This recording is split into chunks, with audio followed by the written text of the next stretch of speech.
السلام علیکم دوستو، میں ہوں ابراہیم کٹھانہ۔ امید ہے آپ سب خیریت سے ہوں گے۔ آج جس ٹاپک کے حوالے سے ہم ڈسکس کرنے لگے ہیں وہ ہے انفلیشن، کیونکہ آج کل انفلیشن میں انکریز ہی بہت زیادہ ہو رہا ہے۔ انفلیشن بیسیکلی اکنامکس کی ایک ٹرم ہے جس کو آپ سادہ الفاظ میں ایسے سمجھ سکتے ہیں کہ مہنگائی کتنی بڑھ رہی ہے۔ اور بیسیکلی جو انفلیشن ہے وہ یہ ہے کہ جو کرنسی ہے وہ کتنی ڈی ویلیو ہو رہی ہے یا اپ ویلیو ہو رہی ہے۔ کرنسی جو پاکستانی کرنسی ہے، کوئی بھی کرنسی ہے، ہم پاکستانی ہیں تو ہم پاکستانی کرنسی کو لیتے ہیں کہ اس میں کتنا اس کی ورتھ بہتر ہو رہی ہے، اس کی ورتھ کتنی کم ہو رہی ہے۔ تو یہ بیسیکلی انفلیشن ہوتی ہے، انکریز اور ڈیکریز کے سے ریلیٹ ہوتی ہے۔ اچھا، اب پاکستان کی انفلیشن ریٹ اور کرنسی ویلیو تو ڈی ویلیویٹ ہوتی جا رہی ہے، اور اس میں بہت زیادہ تیزی سے اضافہ دیکھا جا رہا ہے ڈی ویلیو ہونے میں۔ اور اس کا سادہ سا کیلکولیشن ہے اس کی، اور کیلکولیشن ایسے ہے کہ آپ دیکھ لیں کہ آپ کی جو بائنگ کیپیسٹی ہے کرنسی کی وہ کم ہوتی جا رہی ہے یا زیادہ ہوتی جا رہی ہے۔ تو ہماری وہ کم ہوتی جا رہی ہے۔ فار ایگزامپل، جو چیز آپ آج 1000 روپے کی لے رہے تھے، کچھ دن پہلے وہ آپ کو 800 یا 900 کی مل رہی تھی، اور اگلے کچھ دنوں میں وہ آپ کو 1200 یا 1500 تک چیزیں وہ مل رہی ہیں۔ جیسے پٹرول پہلے 180 تھا، پھر 200 ہو گیا، اور پھر اب 230 اس طرح سے ہو گیا، یا اس سے پہلے دیکھیں تو وہ 100 روپیہ یا 150 روپیہ تھا۔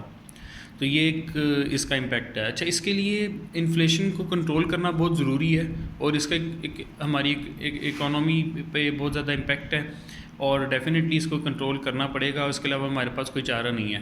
اس کو کنٹرول کرنے کے لیے ایک تو چیزیں یہ ہے کہ ہمیں اپنی پروڈکشن کے اوپر کام کرنا پڑے گا۔ چیزوں کی پروڈکشن، جو ہم چیزیں امپورٹ کر رہے ہیں، ان کو کسی طرح سے کنٹرول کیا جائے اور خود ان کی پروڈکشن کی جائے۔ جیسے پام آئل ہے، ہم اس کو امپورٹ کرتے ہیں تو اس کو ہم ادھر بھی پروڈیوس کر سکتے ہیں، ہمارے پاس اچھی زرخیز زمین ہے، ڈفرینٹ چیزیں ہیں۔ اس کے بعد گورنمنٹ کی پالیسیز اس کے لیے بہت زیادہ امپورٹنٹ ہیں کہ وہ اچھی پالیسیز بنائیں تاکہ لوگ اپنی پروڈکشنز کر سکیں اور ہماری ایکسپورٹ بڑھے گی تو ڈیفینیٹلی اس کا امپیکٹ ہماری کرنسی پہ پڑے گا، اور امپیکٹ اس کا وہ پلس میں ہوگا، تو ہماری کرنسی ویلیو بھی اپ ہوگی، اور ہماری وہ ایز اے کنٹری ویلیو بھی اس کی بہتر ہوتی جائے گی۔ تو اس کے حوالے سے ہم سب کو اس پہ توجہ دینے کی ضرورت ہے۔ اور دوسری چیز یہ ہے کہ کچھ انفلیشن تو جرنلی ہوتی بھی ہے، اور کچھ کریٹ کی جا سکتی ہے اور کی جاتی ہے۔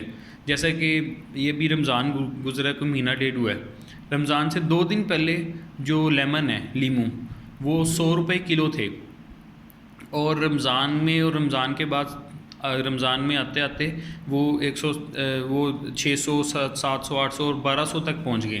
رمضان کے اینڈ پہ وہ 1200 روپے، رمضان کے بعد تک وہ 1200 روپے پہ ان کا ریٹ چلا گیا تھا۔